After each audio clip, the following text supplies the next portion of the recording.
So ayun, magandang gabi po sa ating lahat. At tayo po muna ay manalangin bago tayo mag-aral ng salita ng Panginoon. Let's pray.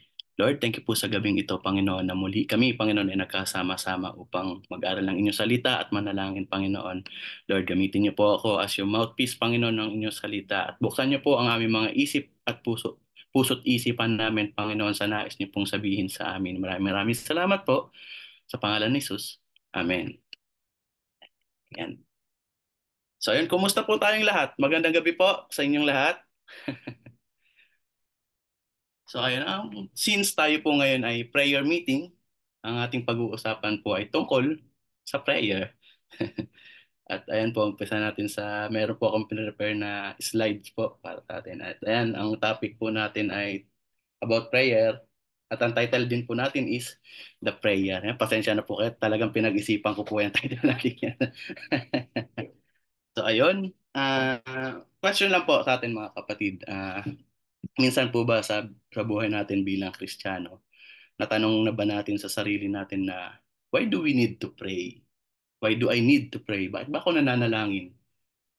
Knowing na alam naman natin na ang Panginoon, He knows everything. He's omniscient. Kumbaga, hindi pa natin naiisip, di pa natin nasasambit, alam na ng Panginoon. Pwede po bang paki-type ng amen kung baka ako lang to o kung sino man po sa inyo na kagaya ko na minsan naisip natin to sa buhay na bakit ko ba kailangan manalangin sa Panginoon na gano'n na alam naman ng Panginoon kung ano yung pangangailangan ko. Yun, amen from Pastor. So hindi lang po pala ako. Normal lang po pala. Maraming salamat po. So ayun, dako po tayo sa ating topic. Basahin po natin sa scripture. Ayan. Sa Pilipos 4, verse 6 to 7. Huwag kayong mabalisa tungkol sa anumang bagay.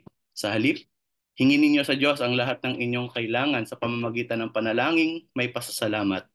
At ang kapayapaan ng Diyos na hindi kayang maunawaan ng tao, ang siyang mag-iingat sa inyong puso, pag-iisip dahil sa inyong pagkipag-isa kay Kristo Jesus. Next slide po natin. Ang panalangin ay higit pa sa paghingi lamang sa Diyos. Ito ay isang banal na pakikipag-usap, isang koneksyon sa puso ng ating Diyos. Sa gitna ng kaguluhan, at pagkabalisa, ang panalangin ang ating sandigan at paalala na kasama natin ang Diyos. Amen. So ayun, defining prayer. Ano nga bang pananalangin kung isipin natin? Ayun, next slide natin. Ang panalangin ay paikipag-usap sa Diyos. Kabilang dito ang pagsasalita, pakikinig, paghingi at pagpapasalamat. So balikan ko po yung unang sentence. Ang pananalangin ay paikipag-usap sa Diyos. Ibig sabihin, ang pan, ah, ibig sabihin, pakikipag-usap sa Diyos. It is a communication natin between us and the Lord. Kumbaga sa ngayon, sa atin bilang tao dito sa lupa, madalas ginagamit natin sa mga mahal natin sa buhay na bilang komunikasyon natin is mga cellphones, laptop, or anything gadget na pwede tayong makipag-ugnayan sa ating mga mahal sa buhay o sa ating mga kailala, kaibigan. Pero sa Diyos, prayer ang ating ginagamit para makausap siya. Kabilang dito ang pagsasalita at paikinig, paghingi at pagpapasalamat. Meaning to say mga kapatid, ako kinorek din talaga ako dito ng Panginoon. Sabi ko nga kanina, habang pine-prepare ko po itong message ng Panginoon, habang pine-prepare po ako ng slide, sabi ko sa Lord, ouch, masakit Lord ah. Kasi hindi lang pala paghingi.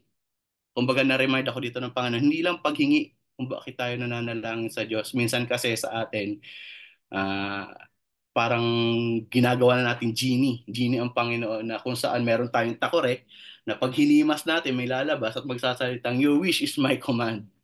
So hindi po ganun kapatid ha. Kabilang dito ang pagsasalita at pakikinig, paghingi at pagpapasalamat. Ipinakita ni Jesus ang kahalagahan ng panalangin sa kanyang buhay, hindi lamang bilang tungkulin, kundi bilang malalim na relasyon sa ating Diyos. Ama.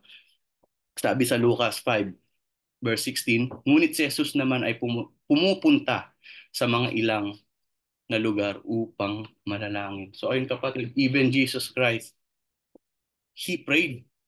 So how about us mga kapatid? Do we still pray sa Panginoon dahil meron tayong relationship sa Kanya? Or do we still pray dahil may kailangan na lang tayo sa Panginoon? So ayun, lagi akong, as for me, lagi po akong re-remind din ng Panginoon Diyos. Ba't ka pa ba nananalangin sa akin? Tuwing may kailangan ka lang ba? O dahil mahal mo pa ako? Dahil may relasyon tayong dalawa, kaya ka tayo nag-uusap.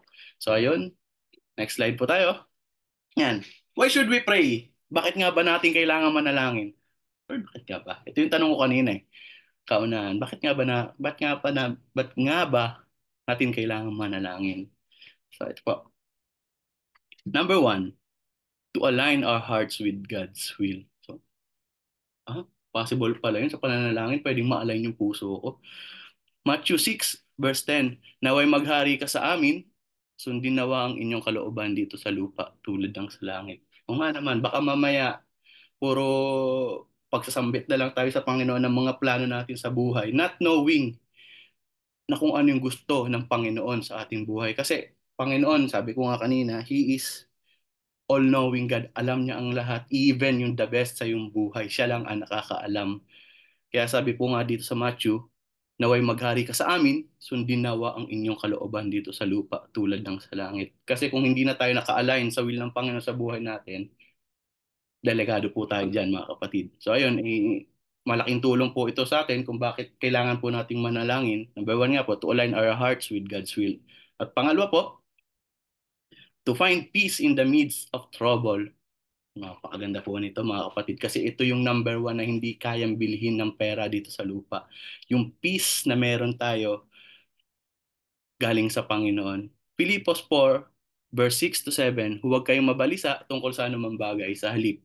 Hingin ninyo sa Diyos ang lahat ng inyong kailangan sa pamamagitan ng panalangin may pasasalamat at ang kapayapaan ng Diyos na hindi kayang maunawaan ng tao ang siyang mag-iingat sa inyong puso at pag-iisip dahil sa inyong pakikipag-isa kay Kristo Jesus.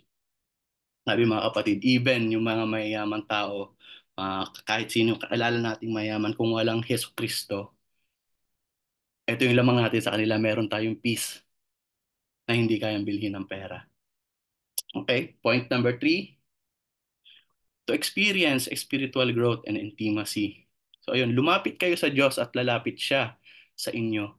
Linisin ninyo ang inyong mga kamay, kayong mga makasalanan. Linisin ninyo ang inyong puso, kayong pabago-bagong isip. So ayun kapatid, mga kapatid, paglapit natin sa Panginoon, ito rin yung, kumbaga, para mag-grow tayo yung spiritual natin para lalo tayo magkaroon ng deeper na relationship, Panginoon. Kaya sabi dito sa first sentence natin, lumapit kayo sa Diyos at lalapit siya sa inyo. Hindi, ang Panginoon natin ay ah, hindi siya snubber na pag lumapit tayo, tatakbuhan ka niya kasi makasalanan ka o anuman or what. Ang Panginoon natin, pag lumapit ka sa Kanya, even na makasalanan ka, yayakapin ka niya mga kapatid. Mamahalin ka niya once na lumapit tayo sa Kanya. Ayun, point number three natin is to experience spiritual growth and intimacy. Next slide po natin. Ayun, when and how should we pray? Kailan nga ba at paano tayo kailangan manalangin? First Thessalonians chapter 5, 16 to 18. Magalak kayong lagi, palagi kayong manalangin, at magpasalamat kayo sa Diyos sa lahat ng pagkakataon. Sapagkat ito ang kalooban ng Diyos para sa inyo, sa inyong pakikipag-isa kay Kristo Jesus. So yun, the Bible encourage us to pray continually, mga kapatid. Pray continually, ibig sabihin palagi tayong manalangin. Hindi kung kailan kakain tayo. Hindi lang tuwing kailan, kung kailan kakain tayo. Na minsan, pagkakain nga tayo, kung kailan nakasubo na tayo, saka pa natin, ay, di pa nga pala ako nagpe-pray. Guilty rin po ako dyan. Guilty rin po ako dyan. Una rin akong tinamaan dyan. Hindi rin po ito tuwing kung kailan tayo matutulog. Na kung minsan, kinaumagahan na yung amen natin. At lastly, hindi rin po ito tuwing kung kailan lang tayo may problema or kung kailan papalapit na si Judith saka tayo magpe-pray. Hindi po si Sister Judith ha, Judith. Talagang puspusan panalangin po 'yan. Pero hindi po ganoon ang itinuturo sa atin ng Panginoon. Ang sabi po dito sa scripture, the Bible encourages us to pray continually. Palagi kayong manalangin at magpasalamat kayo sa Diyos sa lahat ng pagkakataon. Amen po ba mga kapatid? Kasunod po slide natin. How? Jesus also gave us a model in the Lord's Prayer. Matthew 6, verse 9 to 13. Ganito kayo manalangin. Ama naming nasa langit, sambahin nawa ang iyong pangalan. Ibig sabihin, praise God. Verse 9. And verse 10, naway maghari ka sa amin, sundin nawa ang iyong kalooban dito sa lupa, tulad ng sa langit. Submit to His will. Verse 11, bigyan mo kami ngayon ng aming pagkain araw-araw. Ask for provision.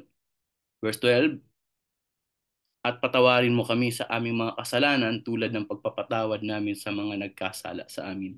Seek forgiveness. Verse 13, at huwag mo kaming hayaang matukso, kundi iligtas mo kami sa masama.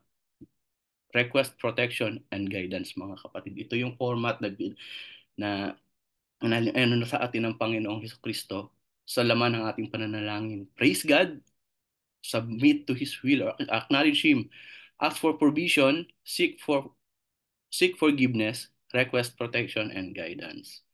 So next slide po natin is ito, God's response to prayer. Sumasagot ang Panginoon sa ating mga panalangin. Kapatid, God always hears our prayer, but He responds in His wisdom, not our wisdom, mga kapatid. Madalas madalas tugon ng Panginoon sa ating mga panalangin is no, wait, or yes. The key is to trust His timing and purposes. Meron po tayo diyang picture na traffic light. An example, kumbaga ako bilang nagdadrive, isa rin to sa na-realize ko na ang galing, no? No means sa traffic light is katumbas niyan is red. Kasi alam ng Panginoon na kung tayo habang nagdadrive, inabutan tayo ng red. Anong mangyayari sa atin pag umandar tayo, nagpatuloy tayo kahit na red yung traffic light, yung nakalagay doon sa traffic light, maaari tayo mapahamak, maaari natin ikamatay. At isa sa sagot ng Panginoon niya sa ating mga panalangin, no. And yellow means wait. Ibig sabihin, oo, pagkakaloob sa'yo ng Panginoon yan, pero hindi pa ngayon. Mag-wait ka lang. Kasi kung tutuloy ka rin, pagpapastro ka, baka maaring ikapahamak mo pa rin, kapatid. And green means yes. Clear, pwede ka na. Yes, ang sagot ng Panginoon. Isaiah 58 verse 58 verse 8 to 9.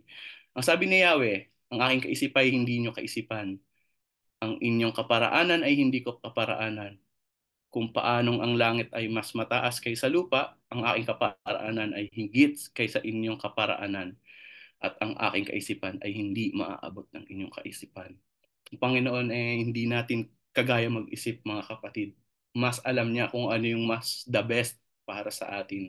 We are limited, but our God is unlimited. Na next slide po natin at ito po yung huling ating slide. So, ayun talagang short message po talaga pero sana naging pagpapala po sa ating lahat. Bilang conclusion, prayer is not about using the right words. Ibig sabihin, mga kapatid, hindi ito kung gaano tayo kaganda manalangin, hindi ito kung gaano kahaba tayo manalangin, at hindi rin gaano kalakas tayo manalangin. It's about being in the right relationship with God, mga kapatid. God delights in spending time with us even when you don't know what to say. The Spirit intercedes for you. Sabi nga sa Romans 8:26, gayon din naman, tinutulungan tayo ng Espiritu sa ating kahinaan. Hindi tayo marunong manalangin ng wasto, kahit ang Espiritu ang dumarating para sa atin sa paraang di natin kayang sambitin. So yun lamang po mga kapatid, nawa ito po ay naging pagpapala po sa ating lahat at maraming salamat po.